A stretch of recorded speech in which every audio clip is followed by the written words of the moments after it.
이 만유의 주가 되시고 만왕의 왕이 되신 줄 믿습니다. 우리 그 주님을 오늘도 찬양하고 우리 일생에 다하는 그날 동안 찬양하며 영광 돌리는 우리 모든 영남의 가족들 될 수 있기를 주의 이름으로 축원합니다. 주께서 오늘도 살아계시고 우리와 함께 하시고 말씀하신 줄 믿습니다. 우리가 이런 코로나19 바이러스로 말미암아 예배도 교회에서 드리지 못하고 온 사회에, 학교에 많은 변화들을 우리가 경험합니다. 예전에 역사적으로 페스트라고 하는 병이 중세기에 유럽에 있었긴 했지만 근자에 전 세계가 이렇게 바이러스로 몸살을 앓는 것은 처음입니다. 우리가 이런 사건을 경험하면서 이런 사건을 통해 말씀하시는, 살아계신 하나님이 말씀하시는 그 음성을 듣지 못한다면 아주 안타까운 일이죠. 힘든 것도 힘든데 힘든의 의미를 모르고 고난의 뜻을 모른다면 정말 안타까운 일이죠. 그래서 이런 사태에 우리에게 말씀하시는 하나님의 세미한 음성을 우리가 함께 귀 기울여 들을 수 있어야 합니다. 하나님 살아계십니다. 하나님 말씀하십니다. 아프리카에 가면 차드라고 하는 아주 조그만 나라가 있습니다. 그 나라에 문인인데 무스타파 달렙이라는 분이 있어요. 이분이 쓴 글이 오늘 이 시대를 살아가는, 이 고난을 겪어가는 이 우리들에게, 지구촌의 모든 사람들에게 무언가 시사하는 바가 분명히 있다고 생각해서 같이 한번 나눴으면 합니다. 조용히 한번 귀 기울여 들으실 수 있기를 바랍니다. 아무것도 아닌 그 하찮은 것에 의하여 흔들리는 인류, 그리고 무너지는 사회, 코로나 바이러스라 불리우는 작은 미생물이 지구를 뒤집고 있다. 보이지 않는 어떤 것인가가 나타나서는 자신의 법칙을 고집한다. 그것은 모든 것에 새로운 의문을 던지고 이미 안착된 규칙들을 다시 재배치한다. 다르게, 새롭게. 서방의 강국들이 시리아, 리비아, 예멘에서 얻어내지 못한 휴전과 전투 증지의 것들을 이 조그만 미생물은 해내었다. 알제리 군대가 못 막아내던 리프 지역 시위에 종지부를 찍게 만들었다. 기업들이 못해던 일도 해냈다. 세금 낮추기, 혹은 면제, 무이자, 투자기금 끌어오기, 전략적 원료 가격 낮추기 등. 프랑스의 경우 시위대와 조합들이 못 얻어낸 유류 가격 낮추기, 사회보장 강화 등등도 이 작은 미생물이 성취해내었다. 순식간에 우리는 매연 공기 오염이 줄었음을 깨닫게 되었고 시간이 갑자기 생겨 뭘 할지 모르는 정도가 되었다. 부모들은 자신의 아이들에 대하여 알아가기 시작했고 아이들은 집에서 가족과 함께하는 시간에 대하여 배우기 시작했으며 일은 이제 더 이상 삶에서 우선이 아니고 여행, 여가도 성공한 삶의 축도가 아님을 깨닫기 시작했다. 우리는 곧 침묵 속에서 스스로를 돌아보기 시작했으며 약함과 연대성이란 단어의 가치에 대하여 이해하기 시작했다. 우리는 가난하거나 부자거나 모두 한 배에 타고 있었음을, 시장의 모든 물건들을 마음껏 살 수도 없으며 병원은 10,000원으로 들어차 있고 더 이상 돈으로 해결되지 되는 문제들이 아님을 깨닫게 되었다.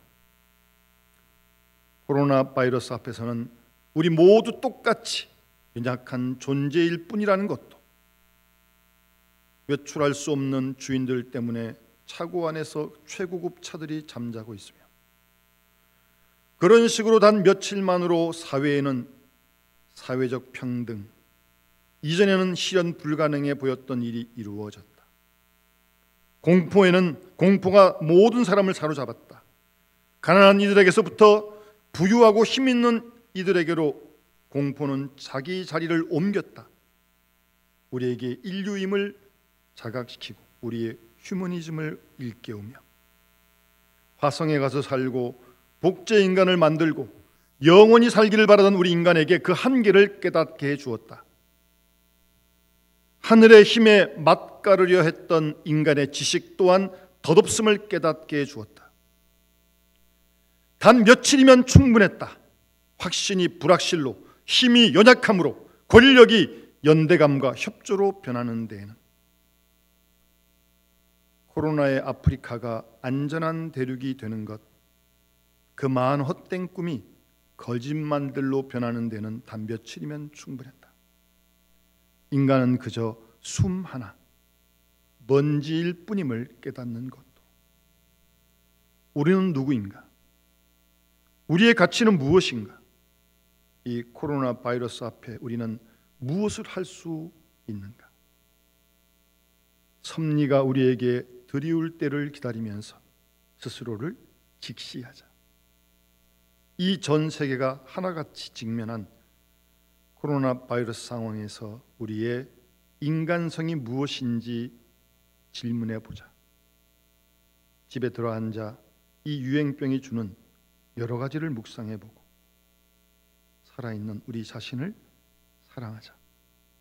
그리고 오늘도 건강한 삶을 위하여 나름대로의 일상을 즐거운 마음으로 보내기를 소망한다. 아프리카 살고 있는 시인이기 때문에, 문인이기 때문에 이런 귀한 글을 얘기한 줄 압니다. 여러분, 우리 기독교는 기쁨의 종교입니다. 오늘 본문 말씀 보시면 주님을 사랑했던 여인들이 예수님이 십자가에 돌아가셨음에도 불구하고 여전히 그 마음이 주님께로 향해 있었습니다. 우리가 이렇게 함께 모여 예배를 드리지 못해도 우리 마음이 교회를 향해 있듯, 이 여인들 주님이 돌아가셨는데도 불구하고 계속 마음이 주님께로 향합니다. 그래서 안식 후 첫날, 우리가 지금 부활주의죠. 이 새벽에도 무덤으로 달려갑니다.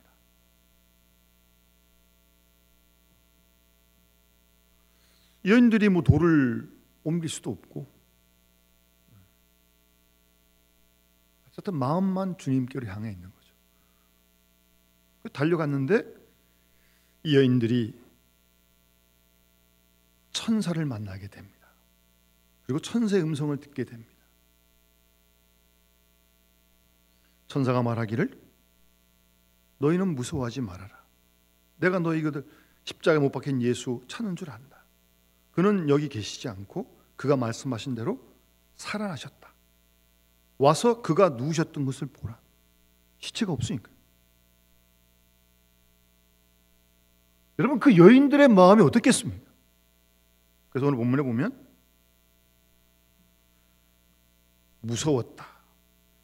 8절에 이 무서움은 어떤 그 공포의 무서움이 아니죠.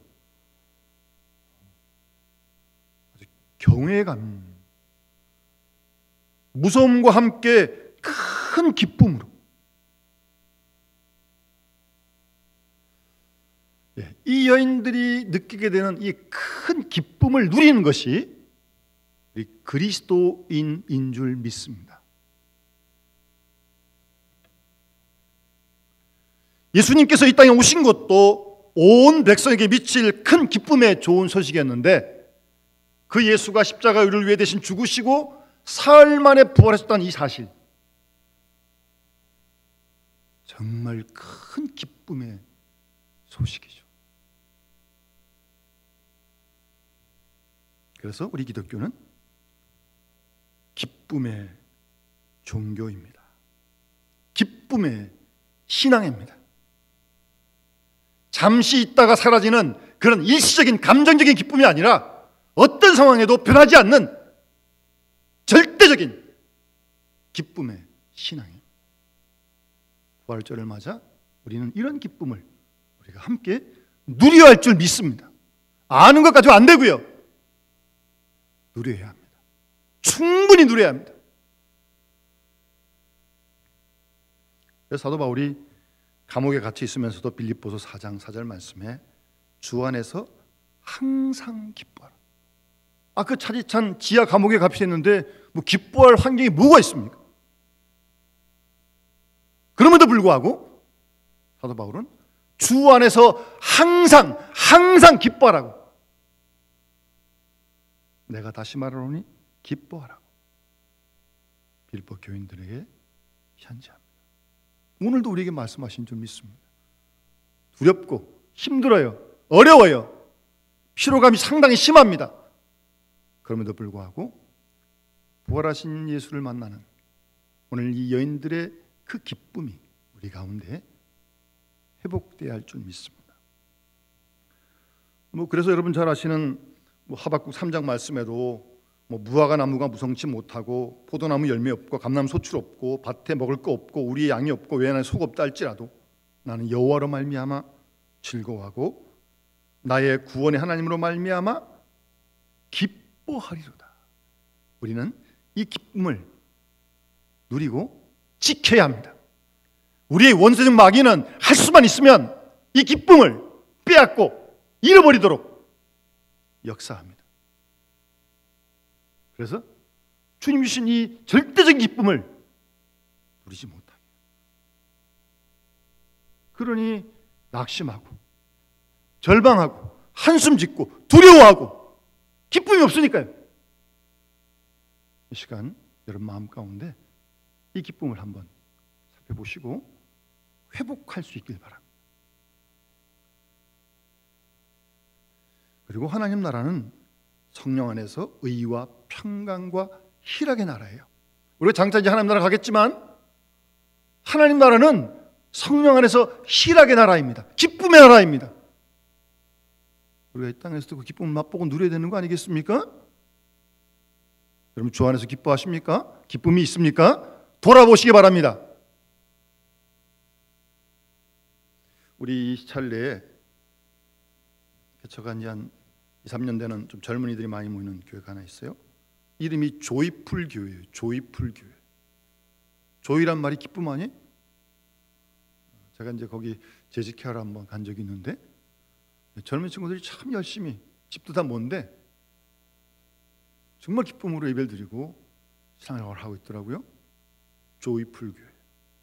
그래서 이름을 잘 졌다 그랬습니다. 그뿐 아니라 우리가 성경을 보면 예수님께서 그 비유를 말씀하시는 비유 가운데 특히 천국 비유를 말씀하실 때도 이 기쁨을 말씀하신 비유가 많습니다. 마태복음 13장 44절 이하에 천국은 마치 밭에 감추인 보화와 같으니 사람의 일을 보고 발견한 후에 숨겨두고 기뻐하며 돌아가서 자기 소유를 다 팔아가지고 그 밭을 사느니라.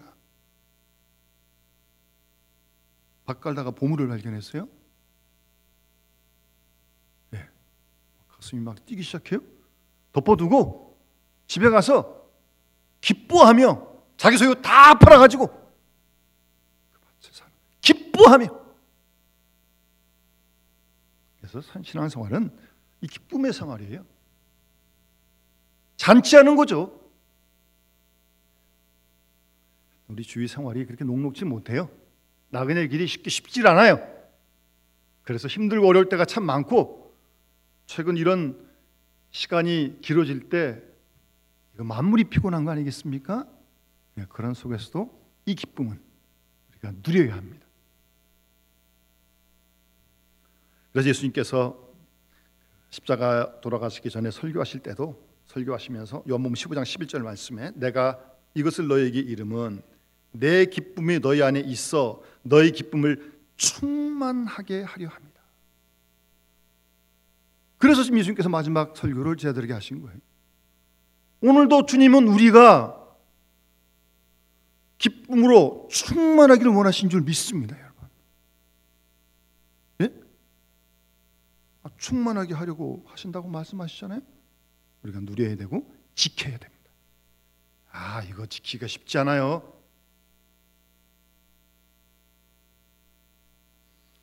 그리고 이런 기쁨의 내용을 묵상하다 보니까 찬송가에 이 기쁨이라는 가사가 얼마나 많이 나오는지 모릅니다. 예? 85장에도 참 회개하는 자에게 소망이 되시고 구하고 찾는 자에게 기쁨이 되신다.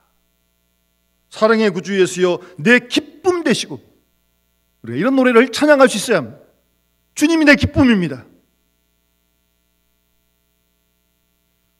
그 외에도 기뻐하며 경배하세 영광의 주 하나님, 변함없는 기쁨의 주 밝은 빛을 주시네. 모든 만물 주의 사랑 기뻐 찬양하여라. 우리 주는 사랑이요 복의 근원이시니 삶이 기쁜 샘이 되어 바다처럼 넘치네.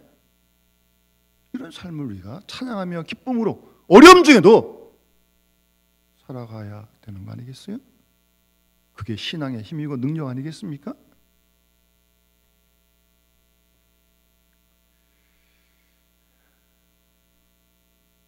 그런데 기뻐해야 하는 줄 알고 있죠. 기뻐하라는 말씀도 알고.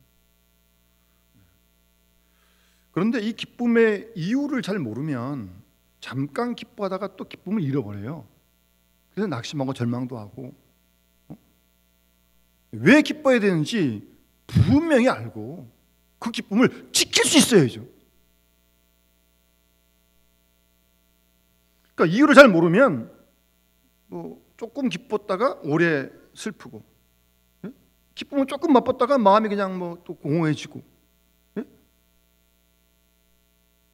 그리고 아까도 말씀드렸지만 이 사탄은요, 주님이 주신 기쁨을 누리지 못하도록 어떻게든지 우리 흔들려고 가만두질 않습니다.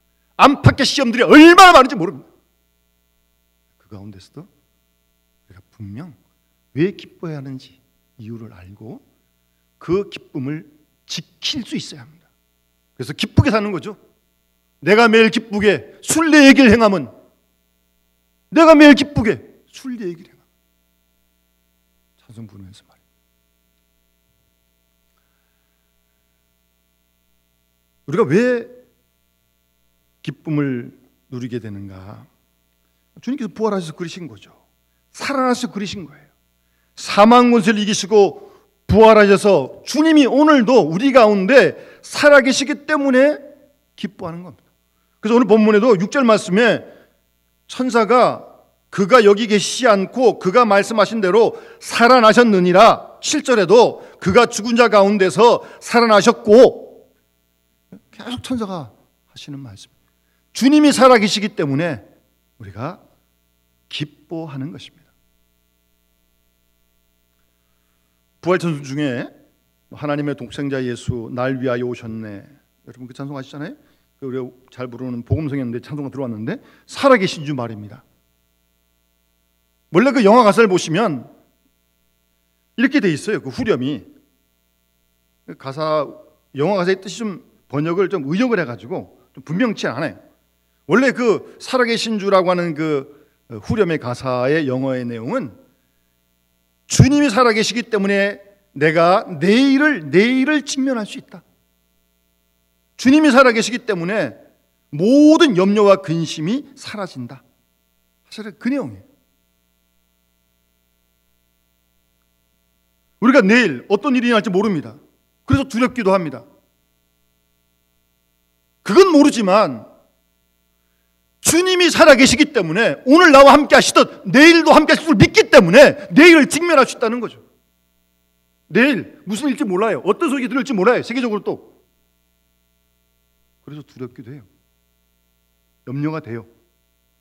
그러나 주님이 살아계시기 때문에, 영어로 하면 그가 살아계시기 때문에 모든 염려가 다 물러간다, 사라진다. 그런 가사예요, 사실. 이유는 주님이 살아계시기 때문입니다. 그래서 염려가 물러가고 내일 무슨 일인지 모르지만 충분히 살아갈 수 있어요. 대면할 수 있어요. 주님이 살아계시니까. 그래서 기쁜 겁니다. 그래서 부활장 고린도서 15장 보면 부활이 없다면 이제 그렇게 바울이 쭉 설명을 해가잖아요. 부활이 없으면 예수님 살아나지 못하셨으니까 살아나지 못했으니까 예수님 돌아가신 거죠. 죽으신 거죠. 그랬다면 우리가 전파하는 것도 헛것이고 너희 믿음도 헛것이고, 만일 죽은 자가 다시 살아난 일이 없으면 하나님이 그리스도를 다시 살리지 못하셨을 것이고, 만일 죽은 자가 다시 살아나는 일이 없으면 우리의 믿음도 헛되고 여전히 저희가 죄 가운데 있을 것이고, 그리스도 안에서 잠자는 자, 죽은 자들도 망하였을 것이다. 그러면서 19절에 주님이 다시 살아나지 않았다면, 부활이 없다면, 돌아가셨다면, 만일 그리스도 안에서 우리가 바라는 것이 다만 그래서 이 생뿐이면 모든 사람 가운데 우리가 더욱 불쌍한 사람이다. 그렇죠. 주님이 돌아가셨다면, 부활하시지 않으셨다면, 살아계시지 않는다면 정말 불쌍한 사람이죠.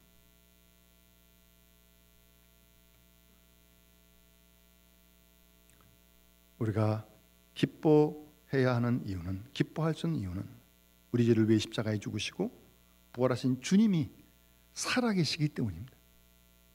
지금도 살아계시기 때문에 그래서 기뻐하는 거예요. 다른 이유 없어요.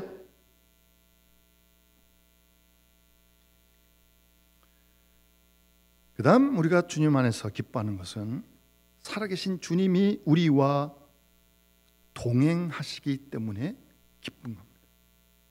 말을 바꾸면 그 살아계신 주님이 나와 함께 하시기 때문에 기쁜 거예요. 뭐 밥을 많이 먹고 좋은 옷을 입고 무슨 환경이 좋아서 그래서 그런 거 아니고, 주님이 어떤 상황이든 나와 함께 하시고 동행하시니까 그래서 기쁜 거예요. 그래서 하나님과 동행했던, 함께했던 다윗은 시편 23편에서 이렇게 노래하지 않습니까? 여호와는 나의 목자시니 내게 부족함이 없습니다.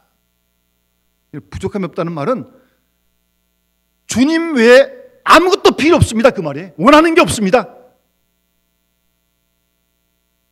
여러분, 주님이면 다 됩니까? 주님 말고 더 원하는 거 있으세요? 내가 사망의 음침한 골짜기로 다닐지라도 해를 두려워하지 않을 것은 주께서 나와 함께 하십니다. 그래서 부족함이 없었던 거예요. 그래서 주님 외에 어떤 무엇도 바라지 않는 거예요. 그 목젖은 주님이 동행하시니까, 함께 하시니까. 여러분, 다윗의 삶이 그렇게 꽃길만 걸은 게 아니지 않습니까? 그 많은 전쟁과 죽음의 위협과 사로왕의 시기로 피하여 이방 땅에 가서 미친 척 하기도 하고, 아들이 뭐 쿠데타를 일으켜가지고 도망가야 하기도 하고, 파란만장한 삶을 살았어요. 그럼에도 불구하고 주님이 함께 하시니까, 동행하시니까 부족함이 없다는 겁니다. 다윗과 함께 하신 우리 주님이 오늘도 우리와 동행하시는 줄 믿습니다. 그래서 기쁜 거예요. 그러니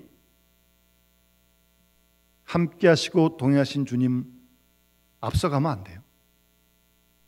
네? 앞서가지 마세요. 위험해요. 잘 따라가세요.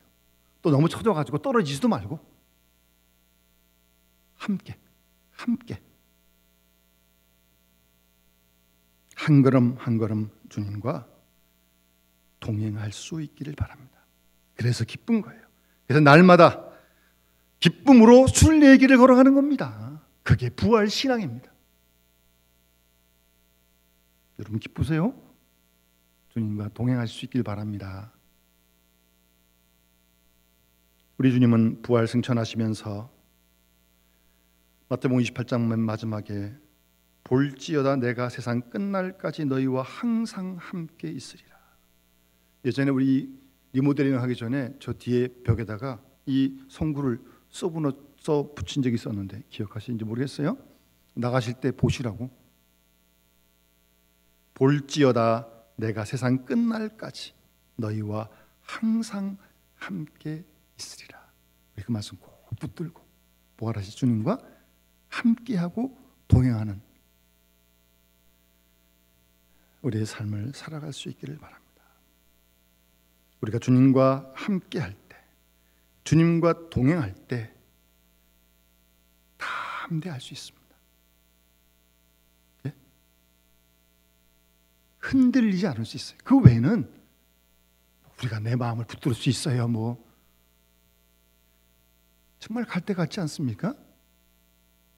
그러나 주님과 동행하고 주님과 함께할 때 요동하지 않습니다. 담대, 사자같이 담대할 수 있습니다. 그리고 주님과 함께하는 동행하는 삶, 형통한 삶을 살게 되는 거예요. 우리가 형통하다 그러면 뭐 세상에서 만사형통, 어려운 거 없이 그냥 좋은 일만 있는 그런 인생이 어디 있습니까? 성경에서 형통은 그런 의미가 아닙니다. 성경에서 형통의 의미는 하나님이 나와 함께 하신다는 거예요.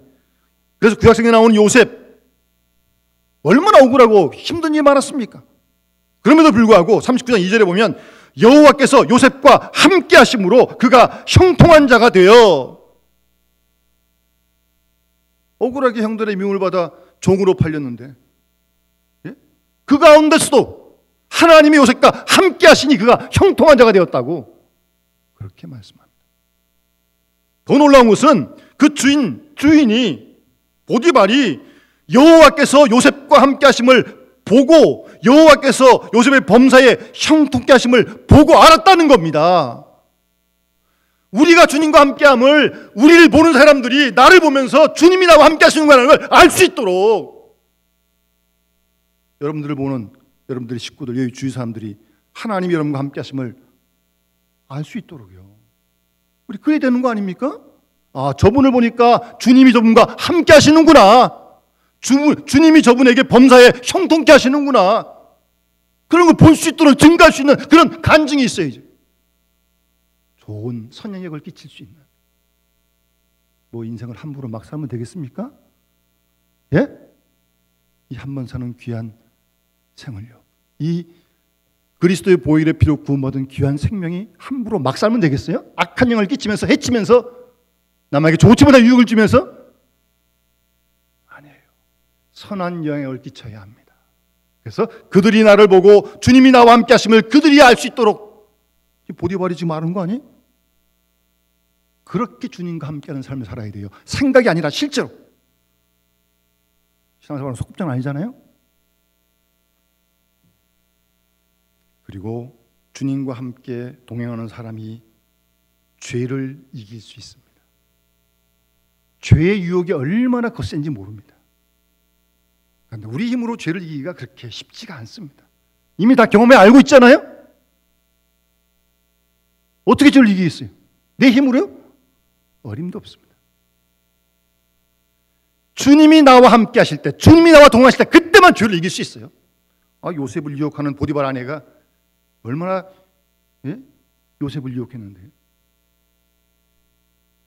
하나님과 함께하고 동행했던 요셉은 보디발 아내의 유혹을 단호하게 뿌리칩니다. 이 집에는 나보다 큰 사람이 없는데 주인이 아무것도 내게 구하지 아니하였어도 금하지 않았는데 금한 것 당신뿐인데 그런즉 내가 어찌 이 큰 악을 행하여 하나님께 죄를 지으리까? 라고 얘기하면서 보디발의 아내의 유혹을 피합니다.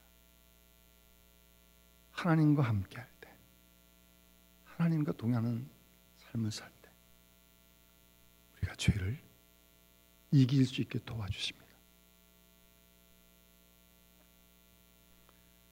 끝으로 부활하신 살아계신 주님, 우리와 동행하시는 주님은 우리에게 말씀하십니다. 살아계시니까 말씀하시는 거죠. 그렇다면 말씀하시는 주님의 음성을 우리가 들어야죠. 말씀하시는데 주님 말씀하십시오. 나는 상관없습니다. 그건 아니잖아요.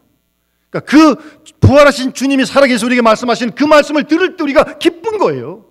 그 말씀을 들을 때 기쁜 거예요. 힘들어도 기쁜 거예요. 매를 맞아도 왜 맞는지 아니까 기쁜 거예요. 그러나 아무리 환경이 좋아도 부활하신 주님의 음성을 듣지 못한다면 깝깝한 거죠. 영원히 답답한 거죠. 성경으로 말씀하시고 선포되는 설교를 통해 말씀하시고 성령을 통해 감화감동으로 말씀하시고 우리 주위에 있는 모든 사건을 통해서 주님은 오늘도 지금도 말씀하십니다. 왜요? 살아계시니까.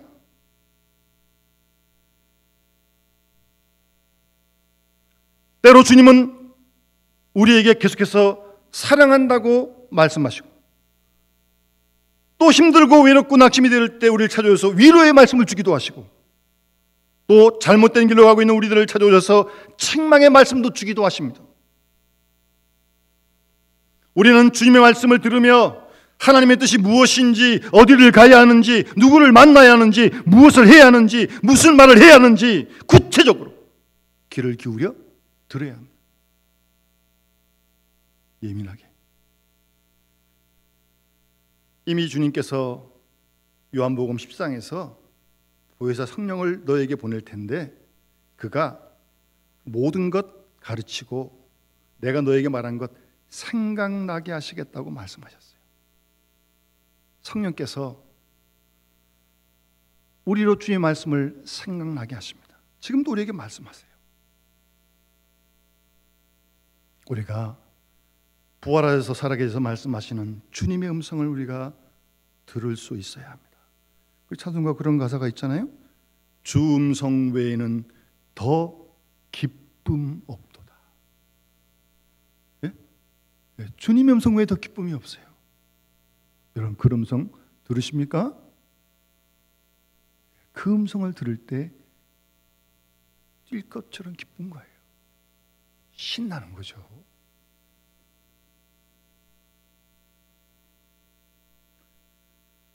그 음성을 듣는다면 우리는 그 음성에 순종해야 할 것입니다. 어린 사무엘이 하나님의 음성을 들었을 때 여호와여 말씀하옵소서 주의 종이 듣겠습니다 라고 하는 말씀처럼, 여기서 듣겠다는 말은 히브리어의 그 듣는 말은 순종한다는 말이에요. 주 음성을 들었는데 들었으면 순종을 해야죠. 순종을. 듣기만 하면 뭐예요?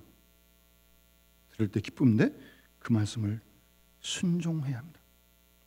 주의 음성을 듣지 못하니까 자기의 뜻대로, 자기 생각대로, 자기 고집대로 함부로 행하는 것이죠. 그리고 주님의 음성을 들을 때 부끄러움과 수치를 다 떨쳐버리고 용기를 회복하는 그런 은혜가 또 있게 되는 겁니다. 여러분 요한복음 4장에 우물가의 여인이 부활하신 예수님을 만나서 대화하잖아요. 원래 이 여인은 좀 과거가 좀 힘든, 남편이 다섯 있었고 지금 남편도 제 남편이 아니니까 아주 복잡한 여인이에요. 그러니까 대낮에 물을 기르러 왔죠. 사람 만나는 거 싫은 거죠. 그런데 예수님을 통해서 예수가 메시아인 걸 발견하게 되고 물덩이를 내려놓고 동네로 뛰어들어가서 내가 메시아를 만났다고 용기 있게 외칩니다. 사람을 만나기 싫어가지고 대낮에 물 기르러 왔던 그 여인이 예수님을 만나고 주님과 대화한 다음에 다 부끄러움, 수치 떨쳐버리고 뛰어가서 그리스도를 전하고 있는 겁니다. 주의 음성을 들을 때 그런 용기가 생긴 것입니다.